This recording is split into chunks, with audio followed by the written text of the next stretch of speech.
Jim Talbot hoped he wouldn't have to keep up the circuit long. His news would be stale soon. After nearly 3 weeks of trawling the city, he finally flashed his scarf, and he hoped it had caught someone's attention. There was the 5th Street. Time for his second right turn.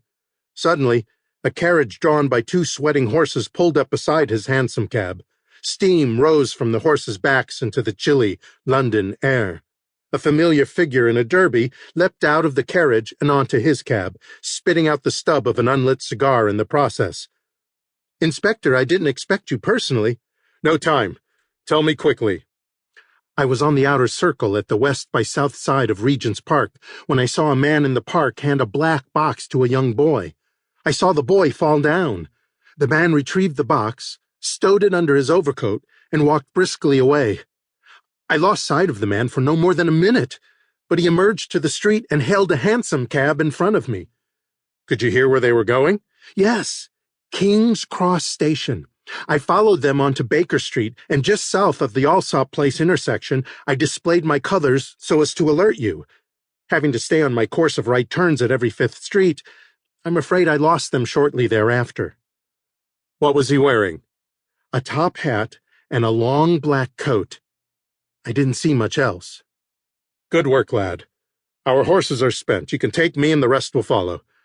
The inspector turned back to the coach and shouted, "Top hat and black lawn coat, King's Cross Station." "Let's go, lad, as fast as she can." She was a good and fast horse, quick to start and long running. In no time, the coach with the inspector's cohorts was left behind. Jim felt the scarf over his right shoulder flap in the breeze as they raced through the city. "Good work, lad. Keep her at it," came the occasional call from the inspector. As they pulled into the King's Cross station, the inspector jumped from the cab before it had lost half its speed. He hit the ground running, using the momentum to carry him forward.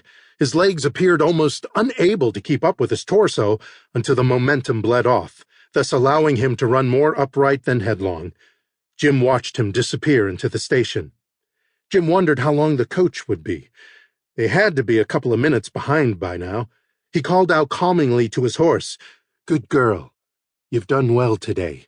Good girl." The inspector was gone for a very short period when Jim saw the man they were after emerge at a run from the station. Jim tried to see his face as he ran past the cab, but he was just a blur. The inspector emerged from the station a few seconds later, hot on the man's trail. As he neared Jim's cab, someone stepped out from the crowd and collided with the inspector, causing him to tumble to the ground. Jim jumped impulsively down from his cab and took up the chase. If he could just keep the man with the black box in sight, perhaps the inspector would keep him in sight and eventually catch up with them both. Down the road Jim ran. The man seemed to be pulling away. Jim realized they were headed toward the St. Pancras station, which was a stone's throw from King's Cross. But the man didn't avail himself of the steps leading from the King's Cross side of the station. Instead, he followed the roadway along the brick wall above which sat the elevated front of St. Pancras. As the wall shortened and finally ended at the other side of the station, the man made a quick right turn into the main driveway and proceeded back the other direction up to the front entrance. So he was going to St. Pancras. He must have taken the long route just to put more distance between them. Jim pushed hard, but his legs could do no more than their present speed. Jim made the turn just in time to see the man sprint into St. Pancras Station through the main entrance. Jim raced up the drive, hoping that the inspector was near behind. Soon, he was inside.